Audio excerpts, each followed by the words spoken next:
A'udzu billahi minasyaitonir rajim. Bismillahirrahmanirrahim. Tsumma inna rabbaka lilladheena 'amilus su'a bijahalatin thumma tabu min ba'di dzalika wa aslahu inna rabbaka min ba'diha laghafurur rahim. Inna Ibrahima kana ummatan qanitan lillahi hanifa wa lam yakun minal musyrikin syakiran li'an'umihi ijtabahu wa hadahu ila siratin mustaqim. Sudah ketemu belum? 281 halaman. Halaman di kanan pojok atas. Oh, halaman 281. Ya, akhir. Wa atainahu fid dunya hasanah wa innahu fil akhirati laminas salihin. Thumma awhayna ilayka an ittabi' millata Ibrahima hanifa wa ma kana minal musyrikin.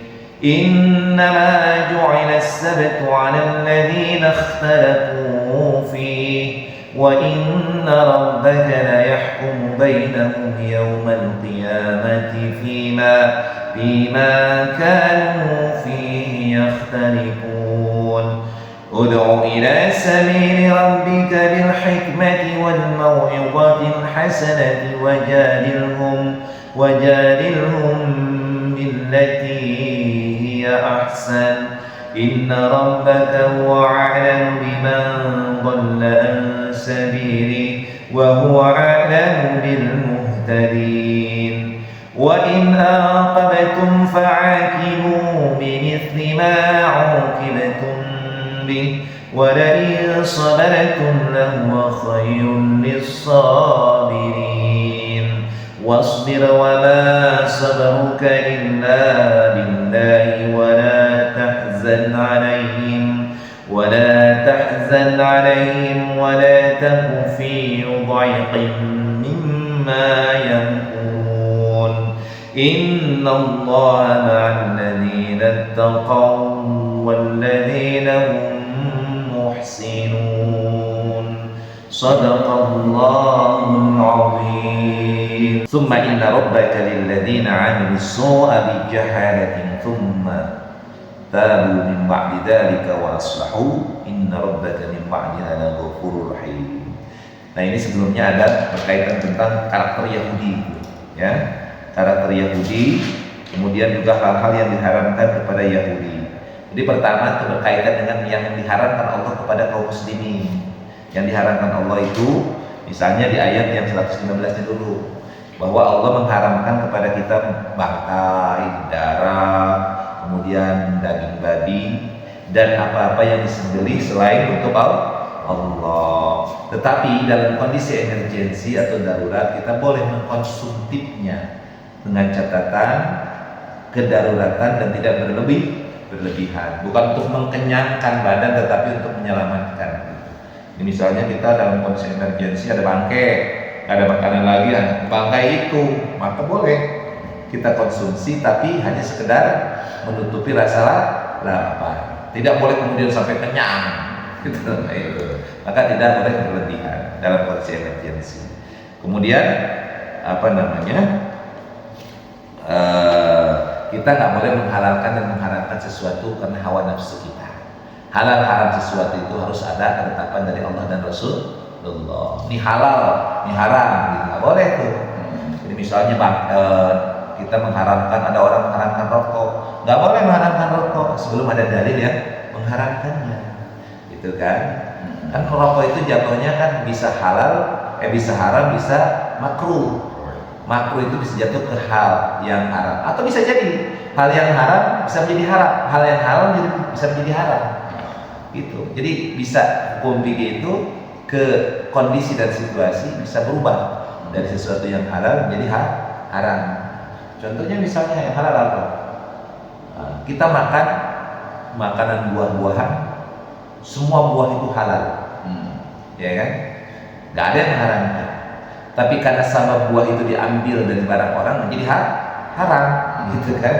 Jadi ada sabab, ada situasi dan kondisi yang halal bisa berubah menjadi haram, atau bahkan situasi terbalik, yang haram bisa menjadi halal. Nah ini contohnya, ya, sesuatu yang haram dalam situasi kondisi tertentu yang emergensi bisa menjadi halal, dengan catatan hanya sekadarnya, tidak boleh berlebihan. Jadi itulah fikih begitu tuh. Jadi jangan saklek, jangan sekedar membaca tapi nggak lihat dari berbagai macam sisi. Jadi kalau kita membaca Al-Quran, terjemahnya atau satu ayat, nggak bisa kita memahami hanya ayat itu saja. Tetapi ada ayat-ayat sebelum dan sesudahnya, atau ayat-ayat yang lain, atau bahkan hadis, atau bahkan asar sahabat. Asar itu adalah sesuatu yang dilakukan oleh sahabat, namanya asar. Tapi bukan hadis, lain. Jadi kalau misalnya Ali bin Abi Thalib biasa dia kalau misalnya dia biasa makan selalu bisa menjilat-jilat tangan, nah itu asar namanya. Tapi kalau hadis adalah ma'udhifa 'anin Nabi sallallahu alaihi wasallam minal qaulin wa fi'lin wa taqlin wa sifatin. Jadi yang disebut hadis itu atau sunnah itu adalah segala hal yang disandarkan kepada Rasulullah Nabi Muhammad sallallahu alaihi wasallam. Baik itu ucapan, baik itu perbuatan, baik itu pernyataan atau sikap maupun sifatnya. Apapun tuh, itu hadis namanya. Qala Rasulullah, nah itu, atau ra'aitu Rasulullah fa'ala hakada. Saya melihat Rasulullah melakukan ini itu, gitu misalnya. Atau misalnya saya makan daging biawak. Kemudian saya menawarkan kepada Rasulullah, tapi Rasulullah tidak mau memakannya, tapi tidak juga melarang. Nah itu namanya sikap. Tidak ada ucapan, tidak ada perbuatan, tapi dia membiarkan. Begitu. Nah kemudian misalnya apa sifatnya Rasulullah daripada misal fisiknya. Rasulullah biasa umpamanya selalu membersihkan kuku-kukunya. Rasulullah biasa kalau punya jenggot cambang, dia merapihkan, tidak membiarkan awut-awutan. Nah itu kebiasaan. Jadi kita itu namanya hadis. Tapi kalau dari sahabat, dari Abu Bakar, Ali, Umar, Utsman dan lain sebagainya yang tidak dilakukan oleh Rasulullah, maka itulah yang disebut dengan athar. Banyak yang dilakukan oleh misalnya Ali bin Abi Thalib. Ali bin Abi Thalib itu banyak bisa mengeluarkan sebuah tesis, sebuah ucapan-ungkapan yang kemudian dijadikan sebagai hal yang dianggap baik, dan itu hal yang memang tidak ada masalah di situ karena tidak bertentangan dengan nas Al-Quran. Banyak misalnya yang berkaitan dengan masalah-masalah tertentu. Ali bin Abi Thalib mempunyai sebuah testimoni, sebuah tesis atau sebuah pendapat. Jadi kemudian bagi orang-orang Yahudi, nah di situ Allah telah mengharamkan apa yang diharamkan. Itu dijelaskan di dalam surat Al-An'am surat 6 ayat 146. Yang diharamkan kemarin itu misalnya daging, kuno dan lain sebagainya. Jadi ada makanan-makanan yang diharamkan Allah untuk Yahudi. Itu di ayat 146 surat Al-An'am. Ini kan saya baca ya. Dan kepada orang-orang Yahudi kami haramkan semua hewan yang berkuku. Ya. Nah, hewan yang berkuku itu dimaksudkan di sini adalah hewan-hewan yang jarinya tidak terpisah antara yang satu dengan yang lainnya. Seperti unta, itik, angsa dan lainnya. Sebagian mufassir mengartikan dengan hewan yang berkuku satu seperti kuda, keledai dan lain-lain.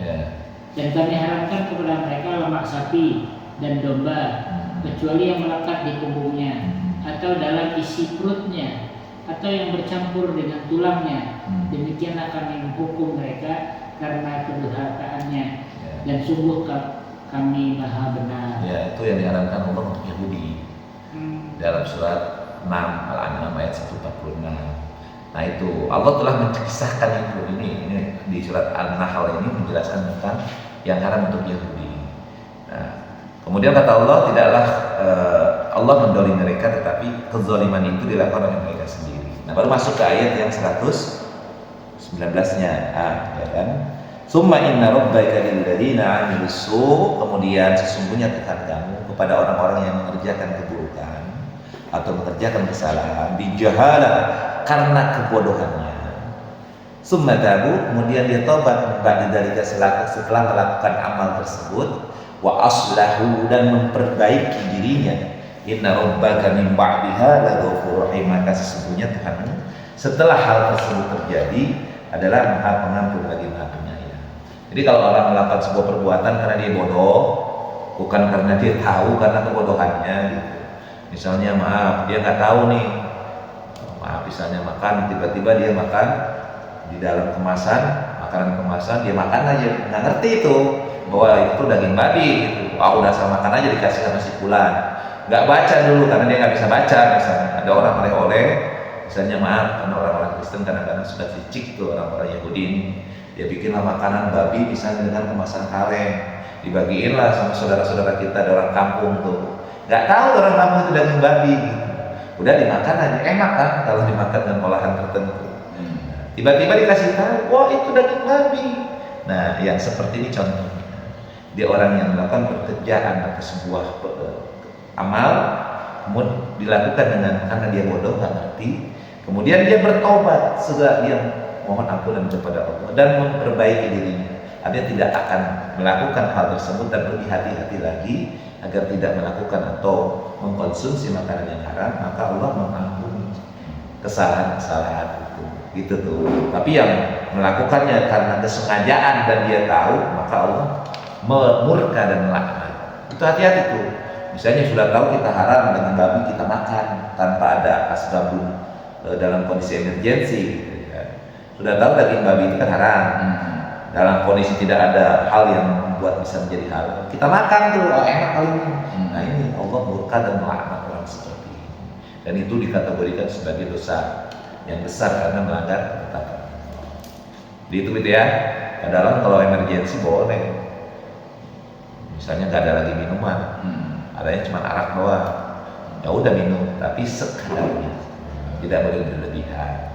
Misalnya gini, dalam kondisi di kutub utara gitu kan, dalam kondisi kutub selatan atau kutub mana yang dingin, nggak ada lagi minuman yang bisa menyelamatkan kecuali dengan khamar, ya udah boleh mengkonsumsi itu, tapi hanya sekedar untuk menselamatkan jiwa dan nyawanya gitu. Bukan untuk kesenangan. Kemudian baru masuk kepada ayat 120. Inna Ibrahim kana ummatan qanitan lillahi hanifah. Sesungguhnya Ibrahim adalah seorang imam yang dapat dijadikan teladan. Jadi dia imam, seorang imam. Di ummah itu artinya imam. Ummah itu artinya seorang pemimpin yang memiliki umat, itu kalimatnya. Maka ada umat. Umat itu kan diidentikan dengan ummah, sekelompok, segolongan manusia yang bukan hanya satu, bisa lebih dari dua kan, bahkan lebih dari 10, 20, 100 ribu gitu kan. Nah, yang memimpin itu memang dalam bahasa Al-Quran disebut ummah juga, nggak disebut imam tuh, tapi ummah. Jadi makanya, karena apa disebut ummah? Karena Ibrahim mewakili atau sebagai penghulu dari rangkaian jumlah manusia yang jutaan gitu. Mungkin juga turunan Ibrahim itu ya hampir cukup mendominasi kehidupan dunia ini, menjadi sebuah kelompok, bahkan mungkin alumnya agama di dunia ini bermuara kepada Ibrahim. Di dunia ini agama Allah itu bermuara kepada turunan Ibrahim, ya kan disebut ummah dia. Coba nggak ada agama Allah kecuali melalui turunan Ibrahim kan? Dunia ini agama Allah, baik itu agama samawi, agama yang Allah turunkan dari langit, ya Islam namanya. Tapi nanti kan dengan seiringnya waktu dan zaman, orang dengan hawa nafsunya berubah-ubah. Ya nggak usah jauh-jauh lah kayak kita, misalnya dalam Islam ini kan ada tasawuf Naqsabandiyah, Sijiliyah, Tohiriyah, gitu kan. Nah, dinisbatkan kepada orang yang mempeloporinya dalam bidang itu. Nah, itulah yang akan terjadi nanti. Ada Yahudi, ada Nasrani, dinisbatkan pada kelompok-kelompok itu tertentu, tetapi bermuara kepada Islam sesungguhnya. Jadi hanya Allah itu menurunkan agama itu hanya agama Islam, nggak ada agama lain, sebagai arahan pegangan manusia mengarungi kehidupan dunia menuju akhirat. Tetapi dalam seiring sejalan kemudian terjadi perubahan-perubahan. Dan Allah itu nggak pernah zalim terhadap manusia. Allah selalu menurunkan nabi dan rasul dari kalangan mereka sendiri. Jadi kalau Allah misalnya ada satu kelompok, maka Allah turunkan nabi dan rasul pada kelompok itu. bukan dari orang lain, bukan orang asing, bukan orang yang nggak dikenal. Jadi Nabi dan Rasul itu datang dari diri mereka sendiri. Jadi kalau orang Sunda, orang Jawa Barat, maka Nabi dan Rasulnya orang Jawa Barat. Kalau orang Padang, maka Nabi dan Rasul itu orang Padang, gitu kan. Kenapa? Agar paham. Kalau misalnya yang turun orang Padang, yang turunnya orang Medan atau orang Sunda, agak susah juga tuh menjelaskannya, karena tidak memahami bagaimana situasi adat, tradisi, kondisi budaya dan sebagainya. Tapi kalau dia orang daerah kan dia tahu tentang budaya-budaya. Nah, inna Ibrahim kana ummah. Sesungguhnya Ibrahim itu adalah dia merupakan seorang imam yang dapat dijadikan teladan. Qanitan lillahi hanifa, yang dia itu patuh kepada Allah dan hanif. Jadi Nabi Ibrahim itu qanitan lillah, dia patuh kepada Allah dan hanifah. Hanifah itu adalah seorang yang selalu berpegang teguh kepada kebenaran dan tidak pernah meninggalkannya. Ini namanya hanifah. Jadi wattabi millata Ibrahim hanifah, berpegang teguhlah kepada agama Ibrahim, kepada milah Ibrahim hanifah, yang dia selalu memegang kebenaran, tidak pernah menyeleweng dari kebenaran, gitu. Jadi Ibrahim itu orang yang terpelihara dari perbuatan-perbuatan tercela, gitu. Maka kata Allah, sesungguhnya Ibrahim adalah seorang imam, seorang pemimpin yang bisa dijadikan teladan. Dia adalah seorang yang patuh kepada Allah, seorang yang patuh kepada Allah dan orang yang hanifah, orang yang senantiasa berpegang teguh kepada kebenaran. Walam yakun minal musyrikin, dia bukanlah seorang yang musyrik, ya, bukanlah termasuk orang yang musyrik yang menyekutukan Allah. Jadi Nabi Ibrahim itu nggak pernah menyembah kecuali kepada Allah. Kemudian syakiran li'an'umih, dia senantiasa bersyukur terhadap nikmat-nikmat yang dianugerahkan kepadanya. Ijtabahu, nah ijtabahu di situ diartikan bahwa Allah telah memilihnya, telah memilih Ibrahim wahadahu, dan telah memberikan petunjuk kepada Ibrahim ila siratal mustaqim, kepada jalan yang lurus. Nabi Ibrahim dipilih oleh Allah sebagai Nabi dan Rasul, namanya ijtaba. Dipilihlah Nabi Ibrahim menjadi Nabi dan Rasul yang dia wahadahu, diberikan hidayah oleh Allah Subhanahu wa taala, menunjukkan jalan kepada manusia kepada jalan yang lurus, gitu. Kan pada masa Nabi Ibrahim itu kan berkembang penyembahan terhadap berhala. Sehingga Al-Qur'an mengisahkan bagaimana proses Nabi Ibrahim menghancurkan berhala-berhala itu kan. Patung-patung yang disembah, bahkan patung itu dibuat oleh bapaknya, oleh Azar, gitu ya. Dibuat oleh bapaknya sendiri, bahkan bertanya kepada bapaknya, "Bapak, ngapain itu sembahnya bapak? Kamu yang buat atau disembah-sembah?" Maka Azar marah. Maka proses khurafat, proses penyembahan terhadap patung-patung itu begitu meluas, sampai kemudian Nabi Ibrahim mendapatkan hidayah dari Allah Subhanahu wa taala, diangkat Nabi dan Rasul. Bahkan kan ada kisah di mana Nabi Ibrahim hancurkan patung-patung yang kecil, kemudian kapak yang untuk menghancurkannya itu, palu yang untuk menghancurkan itu ditaruhlah di patung yang paling besar. Pagi-pagi orang-orang yang menyembah itu datang, "Lah, ini kok hancur? Siapa yang melakukan?" Nah, tapi akhirnya kemudian, ada tuh pemuda yang namanya Ibrahim yang selalu mencela berhala-berhala, panggil. Maka dipanggillah Ibrahim, kemudian ditanya, "Kamu yang melakukan?" "Tanya nama yang gede." "Dia kali yang melakukan, soalnya dia kan yang pegang palu," kata Ibrahim dalam bahasa kita. Nah, apa jawaban mereka? "Dia nggak bisa ngomong, dia nggak bisa berbuat-buat." Lah, kamu ngapain? Dia nggak bisa ngapa-ngapain, kamu sembah-sembah. Nah itu logika yang kalau orang berdebat begitu. Jadi kadang-kadang perlu dengan logika seperti itu, seperti Nabi Ibrahim dengan logika, dengan argumen yang masuk akal, bahkan menyentuh kenurani yang paling dalam. Tetapi karena hawa nafsu lebih dominan, akhirnya mereka tidak mau untuk sadar sesaat, tetapi kemudian hawa nafsu kembali menguasainya. Pada saat itu sadar mereka, "Oh iya ya, patung itu kan nggak bisa ngapa-ngapain, dibuat sama si Ajar itu." Nah, sadar sesaat, tetapi kemudian hawa nafsu yang disponsori oleh setan, oleh iblis, membuat mereka akhirnya tertutuplah hidayah itu. Kenapa hawa nafsu? Apa? Pertama, takut karena kedudukannya tergantikan oleh Ibrahim. Karena ritual-ritual itu bukan sehari dua hari, berabad-abad dilakukan, bahkan sudah permanen, sudah ditetapkan secara manusia dengan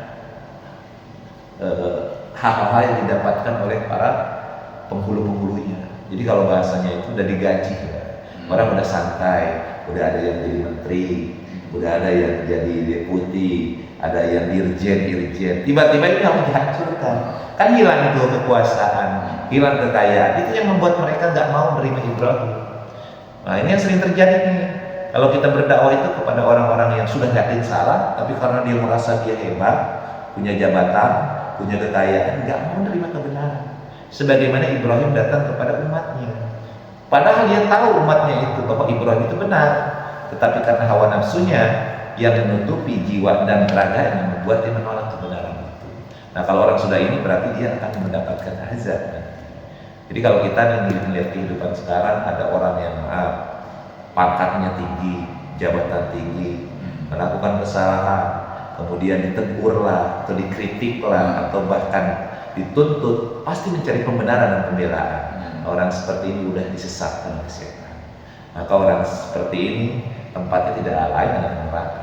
Jadi kita semua senyum aja tuh, kayak orang-orang misalnya kasus kepolisian gitu, yang sekarang Peggy dan Pina itu kan, Peggy dan Pina walaupun Peggy menang bisa dibebaskan, tapi kita bisa melihat prosesnya bagaimana kepolisian itu berupaya melawan kebenaran.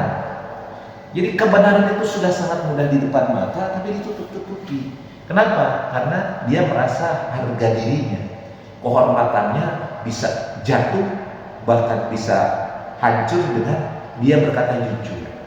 Ya ini dari disesatkan setan. Bukan salah kepolisiannya, salah orangnya. Jadi kalau itu kan lembaga itu kan tergantung siapa yang menjalankan. Contoh gini, Padalan punya pisau itu kan baik. Kalau padalannya tukang jagal, tukang daging, maka pisau itu wah udah jadi duit kan. Tapi kalau pisau itu dipegang sama maling, sama begal, sama rampok, yang terjadi apa? Maka bisa membunuh orang. Nah, jadi jangan disalahkan pisaunya, salahkan orangnya. Makanya ada istilah the man behind gun, ya kan? Tergantung pistol itu tergantung di belakangnya siapa yang pegang. Kalau senjata pistol itu senjata itu dipegang oleh perampok, pencuri, penjahat, maka akan menjadi keburukan. Tapi kalau senjata dipegang oleh orang baik akan menjadi kebaikan. Itu. Begitu ya. Jadi Ibrahim adalah seorang pemimpin yang bisa dijadikan teladan, yang taat kepada Allah, yang hanifah, yang senantiasa memegang kebenaran. Dan dia bukan Allah yang menyekutukan Allah. Dan dia senantiasa bersyukur terhadap nikmat Allah, dan Allah memilihnya dan memberikan hidayah kepada jalannya. Wa atainahu fid dunya hasanah, luar biasa. Allah memberikan kepadanya kebaikan dalam kehidupan dunia. Ya Allah, coba gimana nggak kebaikan dalam kehidupan dunia? Sejarah dunia ini bermuara kepada keluarga Ibrahim. Dunia sekarang yang hampir 7,5 miliar manusia, bahkan mencapai 8 miliar manusia yang sekarang 2024 ini, itu semua bermuara kepada turunan Ibrahim, kepada rangkaian daripada Ibrahim. Agama-agama besar sekarang penguasa dunia. Coba saja, sekarang kita bisa kalkulasi kan, di dunia ini yang terbesar agama Nasrani, Kristen lah, kemudian Islam yang kedua, kemudian agama Hindu, Buddha gitu kan, berkutub bawah. Dan mereka itu pada dasarnya kan bermuara kepada agama Islam. Hindu, Buddha mungkin dulu Islam. Karena kalau kita lihat bagaimana ajaran Buddha, Siddhartha Gautama sebagai tokoh utama, itu mengarah kepada kebaikan. Dharma-dharmanya itu, amal-amalnya mengarah kepada kebaikan, tidak boleh berzina, sama persis. Gitu. Cuma cara beribadahnya yang salah, ya, cara mengimplementasikan ibadahnya yang salah. Seperti Nasrani, Kristen, mereka salah mengajarkan kebaikan, nggak boleh itu, nggak boleh seperti kayak kita. Cuman ketika melakukan ritual, dia tersesat dari mana? Karena menganggap Isa, menganggap malaikat Jibril sebagai Tuhan. Padahal kan Nabi Isa alaihissalam dan malaikat Jibril itu adalah utusan Allah. Yang satu Rasulullah manusia biasa, yang satu malah malaikat utusan Allah juga. Tapi dalam keyakinan mereka menganggap bahwa Nabi Isa dan juga malaikat Jibril adalah Tuhan. Nah, ini namanya tersesat. Kemudian wa innahu fil akhirati laminas sholihin, dan sesungguhnya di akhirat termasuk orang yang soleh. Makanya ketika peristiwa Isra Mi'raj, Nabi kan bertemu di langit yang ketujuh dengan Nabi Ibrahim. yang dia lagi bersandar di Baitul Ma'mur. Jadi dia memiliki derajat yang tinggi Nabi Ibrahim sampai di langit yang ketujuh. Ya, ketika peristiwa Isra Mi'raj itu, ketika Mi'raj itu kan bertemu dengan Nabi Adam, bertemu dengan Nabi Musa pada langit ke-6, ke-5, ke-6, begitu kan. Ada proses yang diceritakan, walaupun hadis itu ada yang mengatakan dhaif, tapi kan kita bisa paham lah bahwa ada hal yang bisa menguatkan hadis itu. Jadi tidak selalu hadis dhaif itu harus dibuang, enggak. Karena orang hadis itu dikatakan dhaif itu karena ada sesuatu yang cacat di dalamnya, tapi enggak semua cacatnya. Biasanya hadis dhaif itu ada salah satu perawinya yang dianggap nasiqah. Jadi kayak gini nih contohnya, saya menyampaikan berita kepada Darlan. Pak Darlan. Nah, Pak Darlan itu misalnya menyampaikannya kepada generasi berikutnya, 2 generasi diloncat. Artinya Pak Darlan itu bisa menyampaikan kepada satu generasi yang sama, tetapi di generasi yang sama nggak ada riwayat yang sama seperti Pak Darlan. Yang ada di generasi kedua. Nah, kemudian diteliti bagaimana rijalul hadis, bagaimana karakteristik daripada Pak Darlan. Oh, Pak Darlan udah tua saat itu, udah 70 tahun, udah pikun kali ini. Nah, kepikunan dan ketuaan itu membuat derajat sikohnya turun. Jadi kalau ada hadis yang disampaikan oleh Pak Darlan yang perlu dipertanyakan, perlu ada hadis yang lain, karena Pak Darlan sudah pikun. Seperti Abu Hurairah. Abu Hurairah itu kan sudah tua masuk Islamnya. Dia kan bukan dari awal, bukan as-sabiqun al-awwal masuk Islam. Di ketuaannya dia masuk Islam. Maka dalam derajat ahli hadis, maka melihat ada nggak hadis yang lain sebagai penguat daripada apa yang diriwayatkan Abu Hurairah. Jadi rijalul hadis ini bisa berpengaruh terhadap derajat hadis. Itulah kehati-hatian ulama kita. Makanya hadis yang paling mutawatir, hadis yang sahih itu hadis dari rangkaian rawinya yang sahih, diriwayatkan dari orang yang sikoh. Yang riwayatannya harus sikoh, orang yang cerdas, yang terjaga akhlak dan keimanannya. Sampai begitu dalam Islam tuh. Bahkan ada kitabnya, namanya Kitab Rijalul Hadis. Di situ diceritakan tentang profil-profil perawi, bagaimana karakternya, bagaimana sejarah hidupnya, bagaimana kelahirannya, dari mana asalnya. Sampai begitu dalam Islam. Jadi kalau kita ingin meneliti hadis itu sahih dan dhaif, tinggal dilihat pertama. Lihat dulu dari matanya dulu, isinya apa? Oh, rangkaian kalimatnya sama dengan hadis yang lain, bagus, isinya begitu. Kedua, siapa yang meriwayatkannya? Diteliti satu orang riwayat generasi pertama, kedua, ketiga sampai kepada generasi terakhir yang menyampaikan. Nah, sehingga kemudian muncullah istilah hadis dhaif, hadis sahih. Tapi dalam fakta dan realita tidak selalu hadis dhaif itu harus dibuang. Selama ada hadis sahih yang dianggap sahih, yang dia tidak bertentangan dengan hadis lain, maka boleh dipergunakan. Tetapi oleh ulama kemudian dikatakan sebagai fadhailul amal, untuk keutamaan-keutamaan amal gitu. Banyak hadis-hadis yang seperti itu, tapi tidak boleh dibuang kecuali hadis maudhu, karena hadis maudhu itu hadis palsu. Nah, hadis-hadis palsu yang hadis diucapkan tanpa ada hal-hal yang memang diucapkan oleh Rasulullah, maka dibuang, jangan dipakai. Tapi kalau hadis dhaif masih boleh dipergunakan, tetapi selama tidak bertentangan dengan hadis yang sahih. Kemudian summa auhayna ilaika, kemudian kami wahyukan kepada wahai Muhammad apa? Anit tadi millata Ibrahim hanifa, agar mengikuti millah Ibrahim yang lurus. Ya, ikutilah agama Ibrahim yang lurus. Nah, Ibrahim itu nggak disebut din, millah, beda. Tuh. Millah itu sesuatu hal yang dia tegak lurus. Nah, kalau ad-din itu kan ad-dainu. Nah, istilah-istilah millah, ad-din itu pada dasarnya hampir sama, tetapi ada perbedaan. Ya, ulama di sini kan para terjemah mengatakan millah itu sebagai agama. Jadi ikutilah millah Ibrahim yang lurus. Wa ma kana minal musyrikin, dan dia bukanlah orang yang musyrik. Innama ju'ila as-sabtu 'alal ladzina ikhtalafu. Kemudian lari ke kebiasaan orang Yahudi, di mana orang Yahudi Allah sudah tetapkan bahwa hari Sabtu itu adalah hari untuk beribadah orang Yahudi. Maka sesungguhnya menghormati hari Sabtu ya hanya diwajibkan atas orang Yahudi yang memperselisihkannya. Dan sesungguhnya Tuhan pasti akan memberi keputusan di antara mereka pada hari kiamat terhadap apa yang telah mereka perselisihkan. Kemudian baru masuk kepada metodologi cara kita berdakwah. Apa itu? Ud'u itu artinya kita da'a, menyeru. Jadi kalau kita memperingatkan orang, misalnya gini, kalau Pak Darlan menasihati orang, ini ayat yang ke 125. Jadi kalau kita menasihati orang pakai cara ini, kalau kita ingin mengajari orang pakai ini, kalau kita ingin menceramahi orang pakai ini, kalau ingin kita berpidato pakai cara ini. Apa itu? Untuk serulah ila sabili rabbika, kepada jalan Tuhanmu, bil hikmah, dengan cara yang hikmah. Apa itu cara yang hikmah? Bijaksana. Artinya apa? Jadi kalau yang disebut dengan bijaksana itu menyampaikan secara berdasarkan udu bi qadri ukulihi, dengan kadar kemampuan daya pikirnya. Jadi kalau kita berbicara kepada anak kecil, jangan disamakan berbicara dengan orang remaja. Berbicara kepada remaja jangan sama seperti kepada orang tua. Itu namanya hikmah. Ya. Nah, hikmah dan juga apa namanya? Hikmah itu.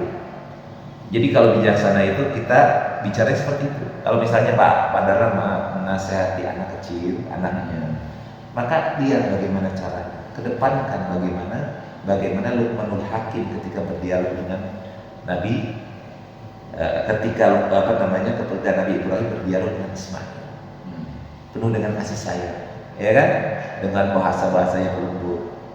Ya bunayya, inni ara fil manami anni azbahuk.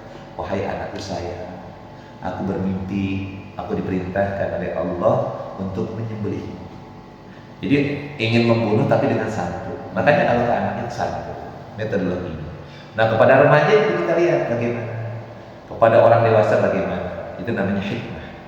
Ya. Kemudian wal mau'izatil hasanah, dengan pengajaran yang baik.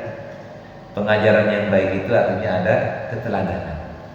Jadi kalau kita merintahkan anak sholat, kita ajak sholat. Jangan cuma nak sholat sama, kitanya asal ngerokok.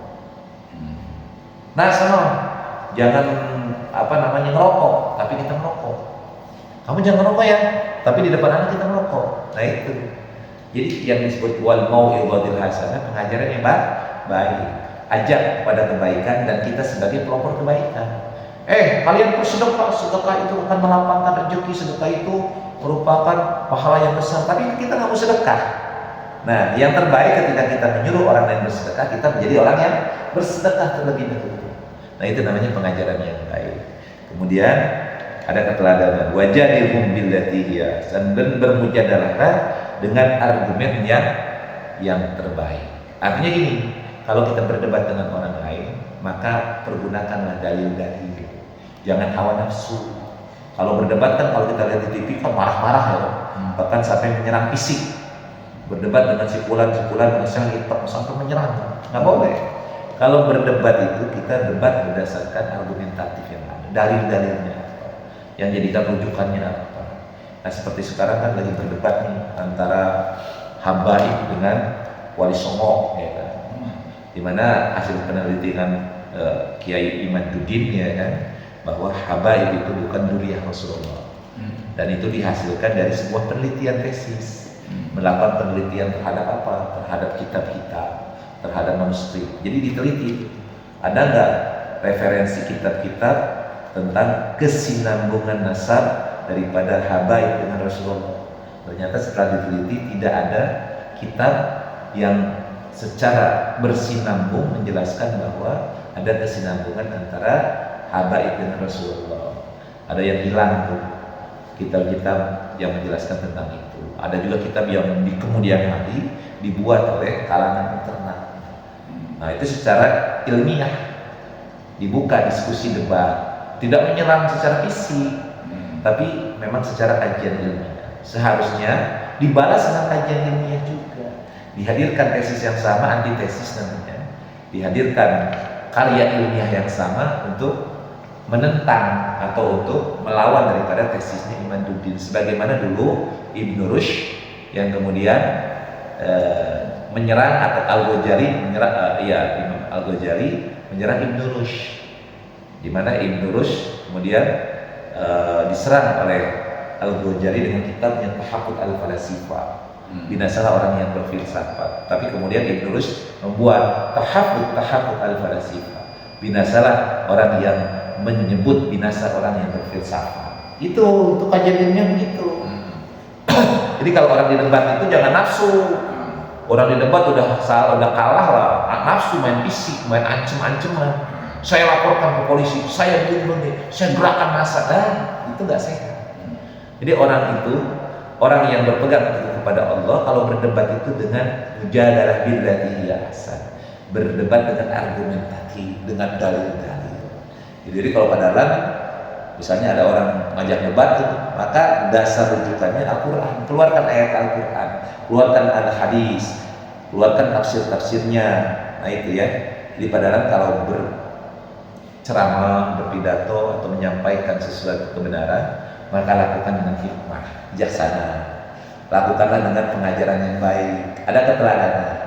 Kalau berdebat dengan cara yang paling baik, tidak menyerang fisik tetapi argumentatif. Kemudian wasbir wa in aqabtum fa'aqibu bimisli ma uqibtum bi. Dan kemudian, dan jika kamu membalas maka balaslah dengan balasan yang sama dengan siksaan yang ditimpakan kepadamu. Tetapi jika kamu bersabar, sungguh itu adalah yang lebih baik bagi orang yang sabar. Jadi kalau ada orang yang menyakiti, boleh kita membalasnya. Tetapi kalau kita tidak menyakiti, kita bersabar, kita memaafkan, maka itu lebih baik. Nah itu disebutnya karakter, disebutnya min azmil umur. Jadi sesuatu yang patut dikedepankan adalah kesabaran kita dalam menghadapi sebagai fitnah. Jadi umpamanya padahal dipitnah, dipitnah oleh seseorang gitu. Padahal nggak usah marah, nggak usah ingin balas fitnahannya, nggak usah. Bersabar ya Allah, mudah-mudahan dosa saya menjadi terhapus dengan fitnah. Jangan kita balik fitnah dia lagi ya. Maka kata Allah, wa in aqabtum fa'aqibu, jika engkau ingin membalas, balaslah sesuai dengan yang dilakukan orang yang menyakiti kita. Tetapi kalau kita sabar, tidak membalas apa yang mereka lakukan, maka sesungguhnya la huwa khairul lisabirin, itu adalah sangat bagus bagi orang yang sabar. Jadi intinya kalau kita bersabar itu sangat bagus. Tapi jangan didolimi dia, tapi kita nggak menyakiti orang lain. Ada orang yang menghina kita, jangan balik dihina. Ada orang yang nyakiti kita, jangan nyakiti. Kita sabar, doakan. Tapi kalau sudah misalnya dia berlebihan, baru kita melawan. Contohnya gini, Israel kan menzolimi orang Palestina. Kalau udah mendolimi seperti itu, lawan. Tapi kalau sekedar menyakiti dengan omongan, ya udah biarin aja. Artinya kita tidak perlu membalas yang bodoh. Gitu. Yang bodoh biarin aja, maafkan. Tapi kalau sudah berlebihan, baru kita lawan. Wasbir wa ma sabruka illa billah. Bersabarlah, dan kesabaran itu atas pertolongan Allah Subhanahu wa taala. Wala tahzan alaihim. Jangan takut kepada orang-orang yang seperti itu. Dan jangan pula hati kita menjadi sempit terhadap tipu daya orang-orang kafir itu. Jadi kalau ada orang yang membenci kita, sabar. Kemudian jangan sedih, jangan sedih, nggak usah. Nah, kemudian apa lagi? Jangan juga hati kita menjadi sesak. Kenapa? Kita ada Allah. Jadi kita mohon pertolongan sama Allah. Ketika kita ditimpa musibah, bencana, fitnah dan sebagainya, ya berbagai macam ujian kita dari usaha kita kayaknya sulit, bahkan kita terlibat dengan berbagai macam masalah dalam usaha kita, maka bersabar dan juga jangan sedih hati. Semakin dekat kita kepada Allah, perbaiki semua. Kemudian innallaha ma'al ladzina taqaw, sesungguhnya Allah beserta orang-orang yang bertakwa dan orang-orang yang berbuat kebaikan. Nah itu, jadi Allah itu bersama dengan orang yang takwa. Orang yang takwa, orang yang memegang teguh aturan-aturan Allah, memegang teguh dengan cara melaksanakan perintah Allah, menjauhi larangan Allah, dan dia senantiasa berbuat muhsin. Artinya berbuat kebaikan itu apa? Dia berbuat, namanya ihsan. Artinya dia melakukan sebuah aktivitas atau amal, dia tidak karena sesuatu kecuali Allah. Gini Padalan misalnya, Padalan nyapu sebagai seorang di sini yang aman, yang keamanan, yang juga memang bertugas membersihkan atau menyapu. Maka tidak perlu karena ada Pak Haji Khairul Aman, tidak perlu karena ada Pak Haji Waris. Padahal ada nggak ada pengurus di sini, dilakukan. Ketika lihat sampah, maka dengan kesadaran melakukan itu karena merasa Allah mengawasi kita. Nah itu disebut dengan ihsan. Yang orang melakukannya disebut muhsin. Nah kalau orang sudah melewati tahap itu, berarti dia orang yang luar biasa di hadapan Allah Subhanahu wa taala. Kesimpulannya, satu, ya, yang pertama, bahwa kita harus bersyukur bahwa kita sudah ada dalam hidayah Islam. Yang kedua, kita ketika kita ingin menasihati orang lain atau ketika kita ingin menyampaikan kebenaran, maka harus secara hikmah, kemudian dilakukan dengan keteladanan. Kemudian kalau memang harus didebat atau berdiskusi, maka diskusilah dengan argumen-argumen yang jelas, tegas, dan rasional. Artinya argumen-argumen itu memang argumen yang sudah diyakini kebenarannya. Yang ketiga, bersabarlah dalam hidup ini dan kuatkanlah ketakwaan dan kesabaran kita, dan senantiasa berbuat ihsan dalam hidup ini, karena Allah bersama orang-orang yang sabar. Ada pertanyaan adalah? Jelas. Shadaqallahu alazim. Alhamdulillah.